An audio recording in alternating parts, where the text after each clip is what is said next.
Hey, it's Jerry Paleshi, and another week of high school football is in the books, and that means we have another poll for you.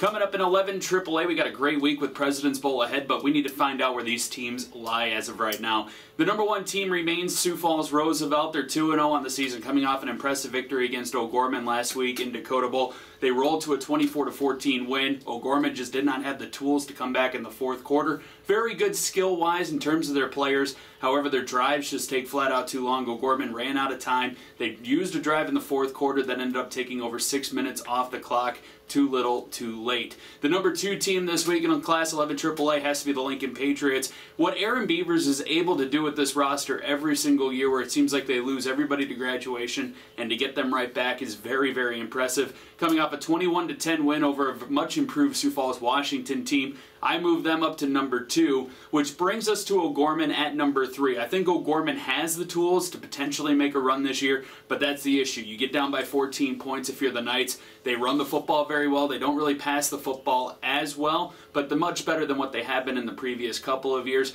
But it's just hard for them to see them being able to come back from being down 14 points. I have O'Gorman at number 3. They're 1-1 on the season. Chad Stathem's Washington Warriors, I think they had a setback this past week against Lincoln. He mentioned it at the President's Bowl luncheon that he feels like Aaron Beavers did his team a favor. He really is anticipating his team's going to come back out this weekend against Yankton and really open up a lot of eyes at the President's Bowl. I have them at number 4. And then finally at number 5, no change here, Brandon Valley, 1-1. They had a setback in week 1 against Washington. They just clearly were outperformed in that game, but they fought back this past week as they picked up a 46-12 win over Watertown on their home turf.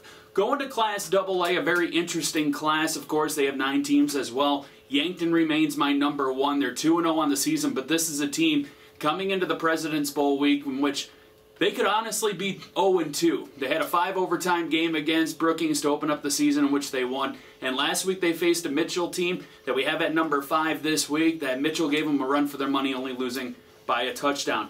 Number 2, though, I said I could not punish Brookings. That was until they ran into Pierre.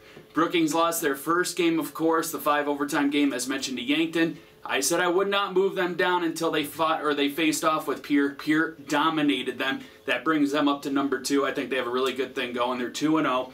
23-9 victory will move Brookings all the way down to 4 because the number 3 team this week, Harrisburg. They are also 2-0, coming off a win against Huron, 14-7. We'll put Brookings at number 4, 0-2. I think this team still has a lot of talent yet. They'll be able to battle back. And at number 5, it's kind of hard to pick one because a lot of the teams in the bottom level of AA don't really have good records to show for it. We'll put Mitchell at number 5, 0-2, coming off a tough loss to Yankton at 21-14. For all your high school football coverage, it's right here on ESPN 99.1. We'll be live at the President's Bowl on Saturday, 3:30 start time on the first game between Yankton and Washington, and then coming up on the nightcap, it's Roosevelt and Lincoln. We'll see you then.